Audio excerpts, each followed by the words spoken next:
arrived. It is here. President Trump will deliver his first State of the Union address tonight and will lay out his aggressive agenda for 2018. But more and more Democrats are vowing to boycott. Griff Jenkins joins us now live from Washington, D.C. with what we can expect. Good morning, Griff. Good morning, Heather. And get your popcorn ready, and you may want to pull out a copy of your 401k as well so you can follow along, because the headline will be the booming economy, record-smashing stock markets, and unprecedented job growth. But it won't all be a victory lap. The president says he'll also use the occasion to push for bipartisan action on immigration. We worked on it hard, cover a lot of territory, including our great success with the markets and with the tax cut. And it's a big speech, an important speech. We cover immigration, and for many years, many years, they've been talking immigration. They never got anything done. It's got to be bipartisan, because the Republicans really don't have the votes to get it done in any other way. This comes as the White House releases their plan, which would provide a pathway to citizenship for 1.8 million Dreamers and $25 billion to build that wall. But Democrats not on board.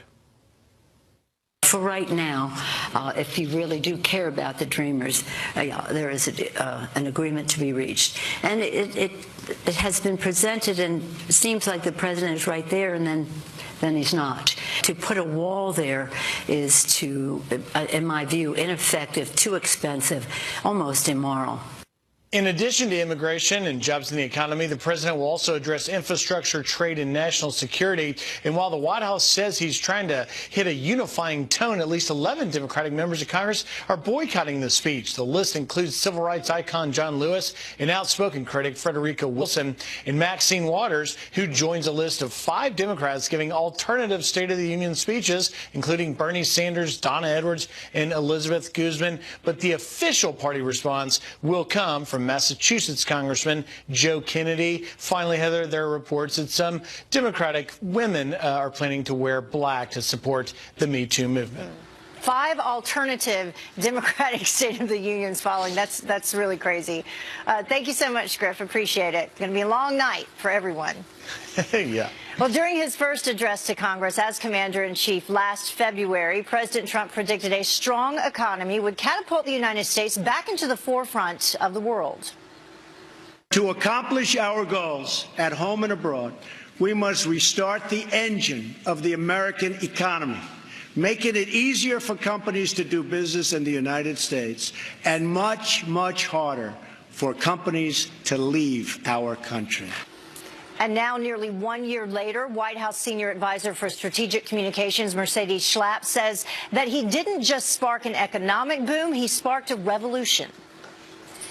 The president is very focused on talking about being forward-looking in his State of the Union, talking about his accomplishments, how they're lifting all Americans, talking about his agenda, about jobs, infrastructure, immigration, trade, national security, all these important topics that resonate with Americans. I mean, this is about uniting the country. This is about talking about values that Americans care about, patriotism, helping to boom the economic boom, and the result of what the president has done in his historic first year, which I got to tell you, I've worked for 2 presidents, and President Trump, really, in terms of what we've seen of economic success, he has quite the story to tell in terms of dereg and pushing forward more of job creation and increases of wages.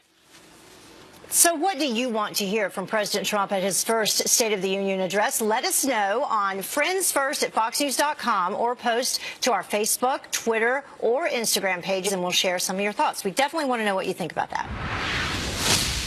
In the meantime, it is now up to President Trump to publicly release the controversial FISA memo detailing alleged surveillance abuses over the House Intelligence Committee votes to unveil it.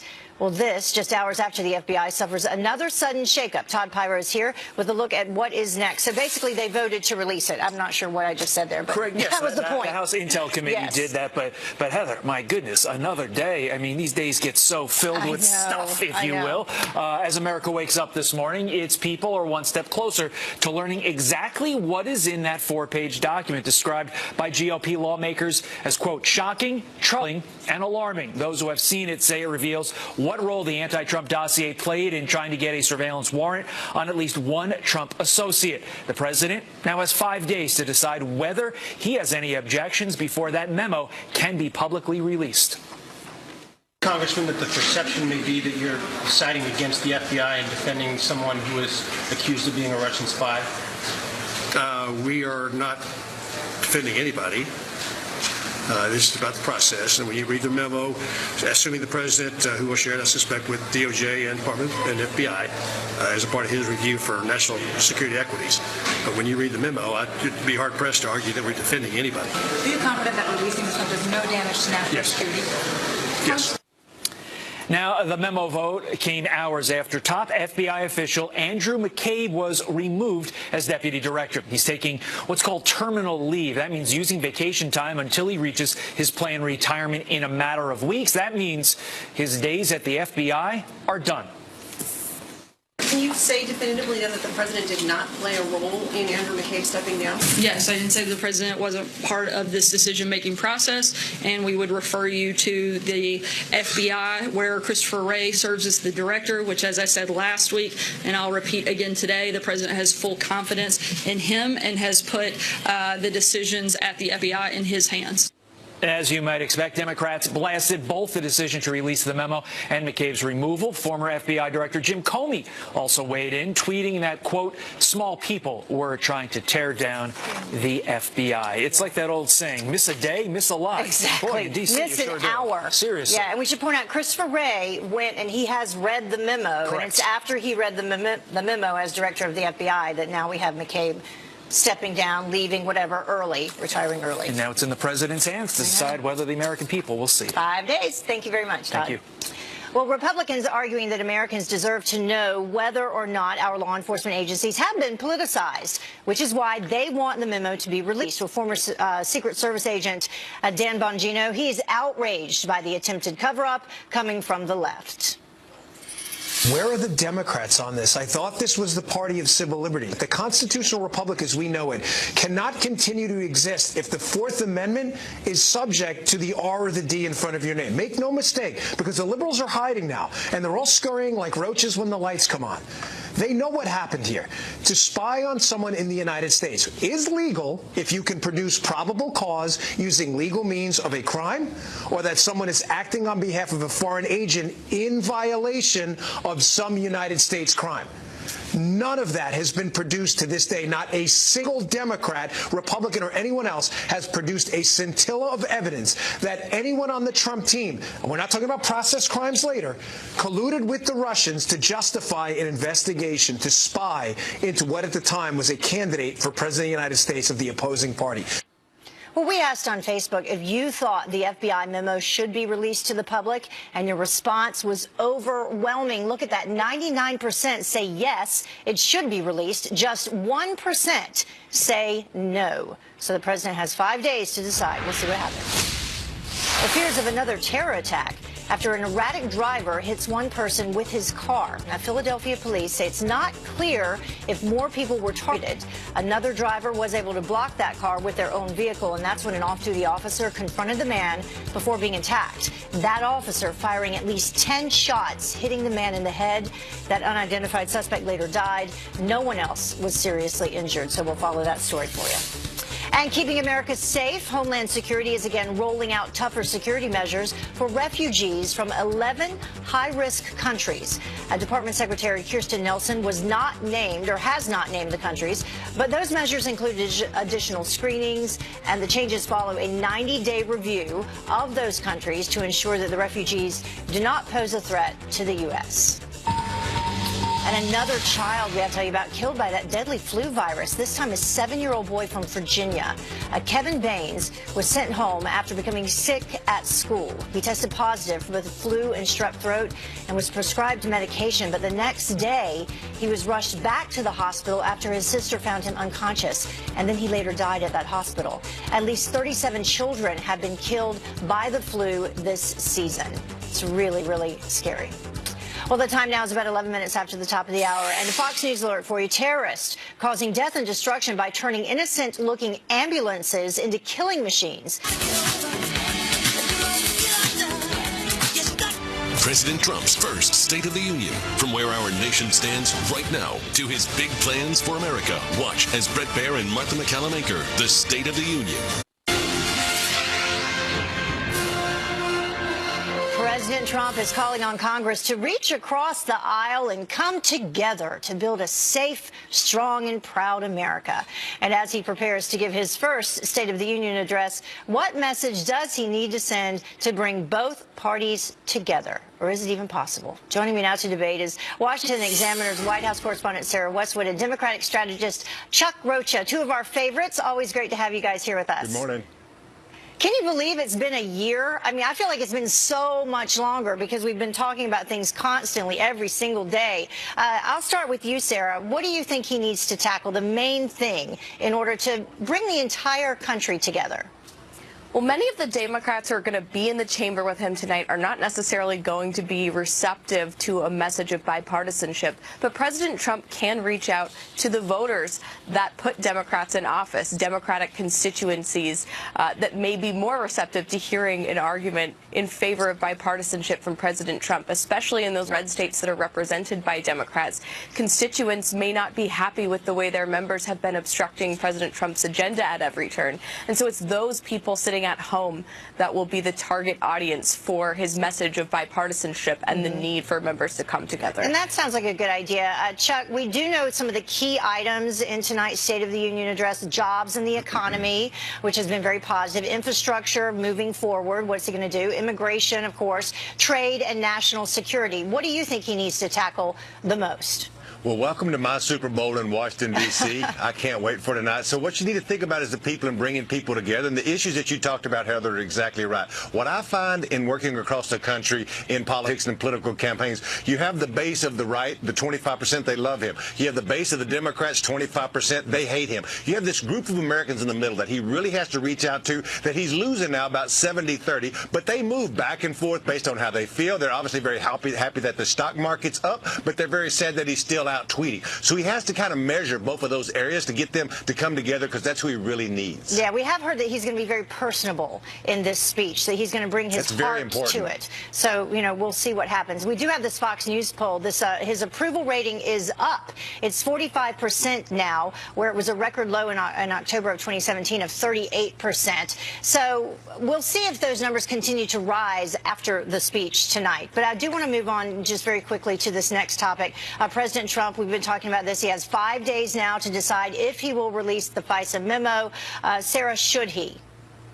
Well, President Trump and his White House have said they support the full transparency surrounding the memo. It's something Republicans have been working to achieve for weeks now. And at the end of the day, even though the Justice Department objects to the release of the memo, the Justice Department is the location of the alleged abuses of the FISA program, so it's natural that the agency would resist releasing the memo. At this point, there's so much public interest in it, so much hype. I'm not sure there's any way the memo could live up to the expectations that Republicans have for it right now, but it would seem to contradict his previous statements if President Trump moved to block its release. Chuck, this memo, that's a good point. Is it going to live up to the expectations? It's already been out there. People are already talking about what they think is going to be it. I think it's a political ploy. Neither one of our parties should be using this stuff. Donald Trump's approval rating would probably be 65 or 70 if it wasn't for him tweeting or about Russia, because the economy's booming. Things are going relatively well. And I think this memo is going to be another distraction. So I think we need to do the business of the people and get back to work. Yeah, I don't know if it's so much a distraction, though, because we have McCabe retiring early yesterday, or whatever you want to call it. So there's something in there, that's for sure, because Christopher Wray had read it. Thank you both for joining us, Sarah and Chuck. We appreciate it. And we will have you back here tomorrow for reaction to the State of the Union. So we'll see if you were both right. Take care. Thank you. It could be a long night. Appreciate it. Well, the time now is about 19 minutes after the top of the hour, and some new fallout after a high school teacher is exposed for a disgusting attack on America's heroes. They're not like high-level thinkers. They're not academic people. They're not intellectual people. They're the freaking lowest of our low. But maybe he bit off more than he can chew. The Pentagon is now firing back. And millennials are melting down over the White House and the world. But according to a new survey, when they finally dry their tears, it turns out life isn't so bad after all. You're so vain. You probably think this song is about you. You're so vain. of our low during a viral rant in his classroom. Kelly Wright joins us now live from Washington, D.C. with what they have to say. Good morning, Kelly. Good morning, Heather. An alert student recorded his teacher's anti-military rant. Listen to this. We got a bunch of dumb. Think about the people who you know over there. Your freaking stupid Uncle Louie or whatever. They're dumb. They're not like high-level thinkers. They're not academic people. They're not intellectual people. They're the freaking lowest of our low, not morally. You know, I'm not saying that they make bad moral decisions. Just they're not talented people. And then he added this. I don't understand why we let the freaking military guys come over here and recruit you at school. We don't let pimps come into school. All right, anyone interested in being a hoe? They're gonna freaking lie to you. I'm gonna go to the military. Why? Oh, so I can have them pay for my college. Bull freaking. Salcido's comments caught the attention of the Pentagon. Spokesperson Amber Smith stating this: I have seen maybe a few things that he said that were very uninformed, and I think that's an excellent example of who we would like to connect with and inform them with an accurate image of those who are serving and why they serve. The 17-year-old student who recorded Salcido's comments as a father and two uncles who served as Marines in Vietnam, the Gulf War, and Afghanistan. I think that you should apologize not only to me, to all the veterans who fought for our freedom, the veterans who sacrificed their lives. Twitter's users are slamming Salcido, but some are teaching the teacher about those who serve, like Linda H. Hill, who tweeted this: I would like you to know that my late husband was a Yale graduate English major. He served in Special Forces, volunteered for Vietnam, served proudly, was reviled and spit upon by people like you. He was an award-winning journalist until his death in 1984, not the lowest of the low. Heather, I served in the Army, and that's as an what Army I wanted veteran, to ask you. Yeah, Kelly, I mean, as a veteran, what do you, I mean, it just leaves me, I'm not a veteran, shaking my head. What do you have to say about it? Well, I'm shaking my head, and if I had anything to do with it while he's on his suspension, I would put him in a military unit and have him see what the men and women in our military do. We do a lot before 7 a.m. in the morning, that's for sure. Yeah, absolutely. Kelly, thank you for your service. And we don't cuss to our students. No. We teach very well. All right. Thank you so much. Appreciate it. And thank you to all of our veterans out there. Uninformed is one way to put what that professor was. Well, the time now is about 26 minutes after the top of the hour. Democrats working overtime to stop the release of the controversial FISA memo. I believe that the memo as written is a brainwashing memo that relies on inaccurate facts. Tom Fitton blew the lid, similar to the deadly attack in Kabul. And they say that they used ambulances there, and they can easily be bought online, and terrorists could then pack them with explosives, creating a vehicle bomb.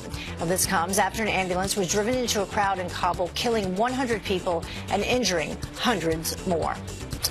Well, dangerously close call for a U.S. Navy spy plane, a Russian jet flying just 5 feet away.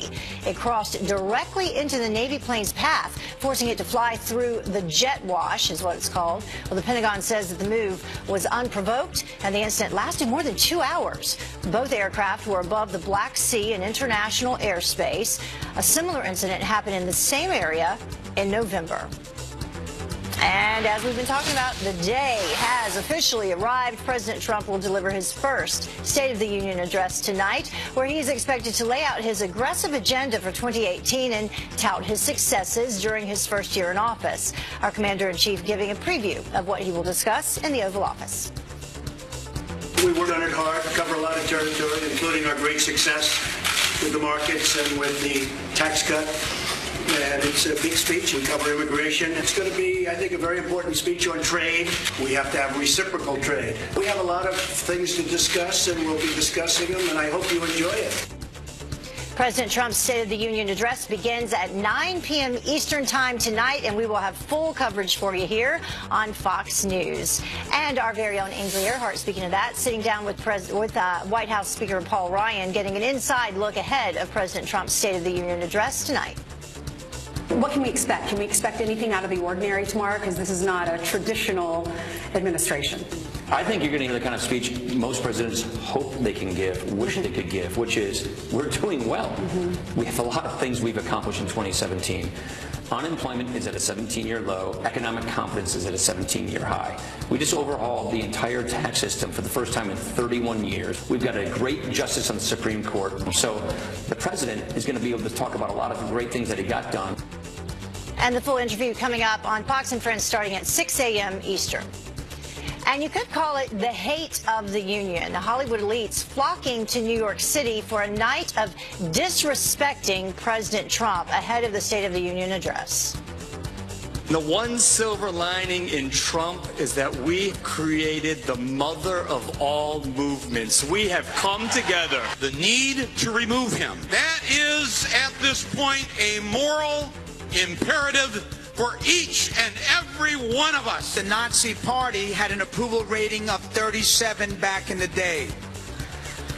So don't feel complacent about the Trump administration's dismal approval ratings right now.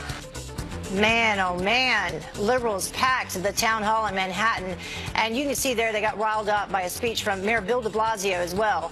The night celebrating so-called remarkable growth of the resistance movement. What do you think about that? Well, the Grammys got political. We know about that. It appears to have cost them. The Hollywood Reporter says that ratings were down 24% from last year's show.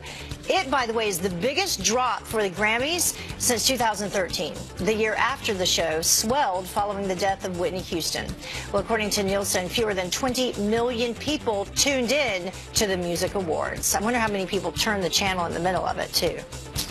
Well, the time now is about 33 minutes after the top of the hour, and new cause for concern as Facebook rolls out an app to pull kids under 13 years old into the social network. The warning that all parents need to hear. Stay tuned for that. And notebooks, pencils, Plan B pills, the college vending machine that just got shot down. And the PC police strike again. Say goodbye to a decades-old tradition for the Cleveland Indians. Carly Shimkus is here with the big logo change to Chief Wahoo.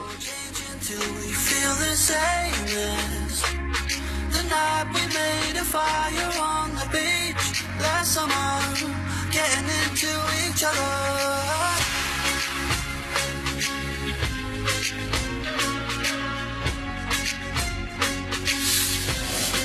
Fox News headlines 24/7 Sirius XM 115 is here with Mascot Mania for the baseball team. Yeah, what is going on? Mascot Mania, that's right. Well, the Indians' Chief Wahoo logo has been a part of the team since 1947, but all of that will change next year when the team officially retires this very iconic logo for the 2019 season.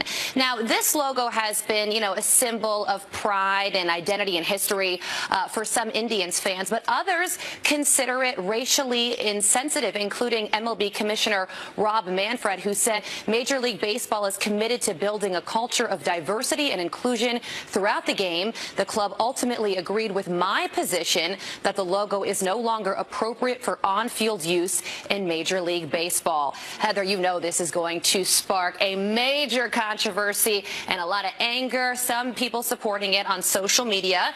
One person says, from this day forward, the Cleveland Indians will be called the Cleveland Snowflakes. But Ryan says it's about time. Get with the time. So there is some support out there for this move. Interesting. All right. Well, speaking of controversial, yoga contributing to white supremacy. What is this? Yeah, this is happening in Michigan State University. A professor there says white Americans who practice yoga are contributing to white supremacy. So she wants yoga fans to realize that yoga only became popular when India came under British rule. She writes, this modern-day trend of cultural appropriation of yoga is a continuation of white supremacy and colonialism. So a lot of people are not picking up what she's putting down. Steve says, good grief. Is it a contest to see who can be more ridiculous or something?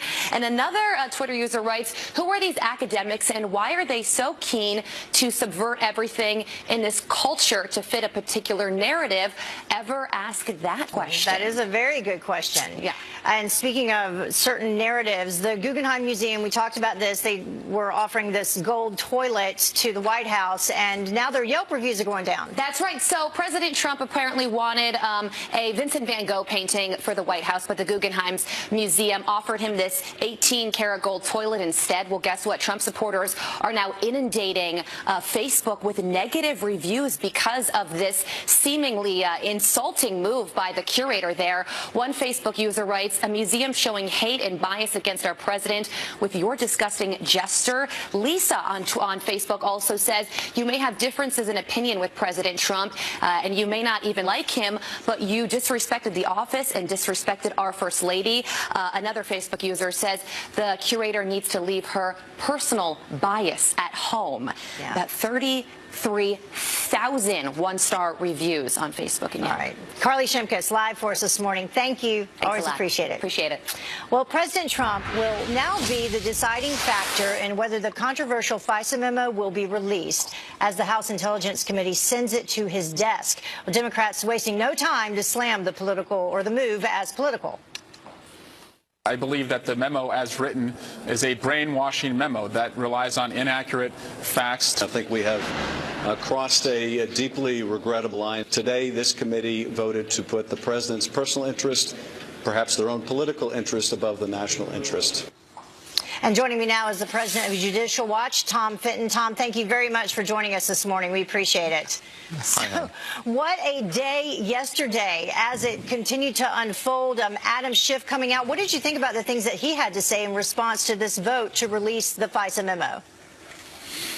Oh, it's just political bluster. It really has nothing to do with the substance of the issue, which is the abuse of law and the abuse of power by the Justice Department and the FBI during the last administration, and maybe even during this administration, to target the Trump team. And, you know, when you don't have the facts, you start yelling about the process. So now it's up to President Trump. He has 5 days to decide. I know that there have been reports that the White House wants this memo released. What do you think that he will do? Do you think, in fact, he will say, let's release it, and when? Well, I think his instincts are to release it. I think he's going to be getting a lot of advice to the contrary from the deep state bureaucracies, the Justice Department and the FBI, who are going to be embarrassed by this information. So there's going to be a battle within the administration to at least partially remove some of the material from the memo before it's released, and I think the president should stand fast on behalf of the rule of law here and transparency and just get the memo out as quickly as possible.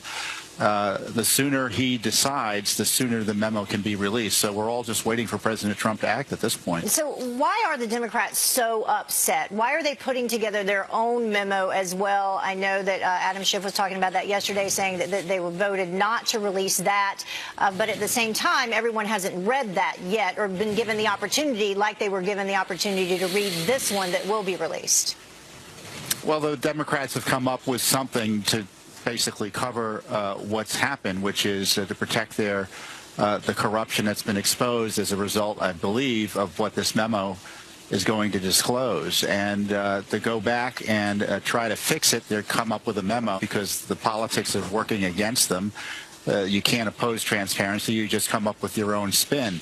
I don't think it's going to protect the Justice Department and the FBI from the consequences of, as I say, the abuse of power that I think is going to be disclosed in this memo. And that was my next question for you in terms of abuse of power. It's 4 pages. You're always ahead of the curve. What do you think is going to be in it specifically? Well, I think we're going to have you dropped out a little bit, Heather, there, but I think we're going to have what we generally know, which is that the FISA court was given this dossier to justify the warrant and the spying on the Trump team, and they weren't told about the fact that Hillary Clinton paid for the dossier, and it was a political document paid for by a campaign. And that's going to be disturbing, I think, to a lot of people. And who knows what else is in there.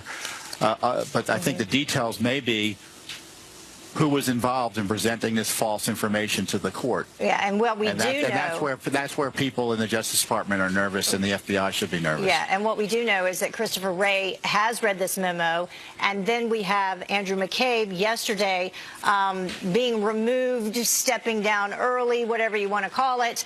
You have another issue with him as well, the FBI refusing to turn over text from Andrew McCabe specifically. Well, we sued last September for text messages of Andrew McCabe on behalf of a retired top FBI official. And he knew there were text messages and where they were. And they didn't give us any text messages in their final production, the FBI, to Judicial Watch last week. So they gave us everything they said they were going to give us, but there were 0 text messages of Andrew McCabe. And we have every reason to believe, as I said, that text messages should exist. And so you have to wonder, did they go missing or are they being withheld improperly? And the text messages are about the Clinton investigation, his conflicts of interest, because recall his wife had received nearly $700,000 from the Clinton ally Terry McAuliffe, the outgoing Virginia governor. And that may be one of the reasons that McCabe no longer has a job today, because reportedly the IG report was also looking into whether he had conflicts of interest as well and whether that compromised the Clinton investigation, and supposedly that had something to do with his removal, but we don't know. And, you know, one of the problems about his removal, Heather, is that we don't know why he was removed. And when the #2 official from the FBI is removed, I think we need full disclosure from the FBI as to why it happened quickly. Yeah, I do want to ask you, because we're out of time, by removing him early, removing himself, whatever it is that happened, does that protect him from these texts ultimately being released now? Well, unless the FBI allowed him to take the text messages like they did Hillary Clinton, her email, and James Comey, his memos, no. They ought to be government documents maintained by the FBI and subject to disclosure under FOIA whether or not he's there. All right, that's what I was wondering yesterday. First thing, I was like, how will this benefit him? All right, Tom, thank you so much for joining us. We always appreciate it. You're welcome, Heather. Thank you. Well, the time now is about 10 minutes until the top of the hour. President Trump not giving up on a deal for Dreamers just yet. We're going to get something done. We hope it's got to be bipartisan, because the Republicans really don't have the votes to get it done in any other way. Why our next guest says that the president is the only one willing to meet in the middle to fix our immigration system. Clowns to the left of me, jokers to the right. Here I am, stuck in the middle with you. University of California, San Diego, say that it goes against the original purpose of the vending machine to offer Plan B. Right now, it sells school supplies like pencils, erasers, and notebooks. Advocates now want more funding for other Plan B vending machines to be put up elsewhere on campus. And millennials think that the United States is on a crash course, and they blame President Trump, but say that they're going to be just fine. Donald J. Trump is now president of the United States.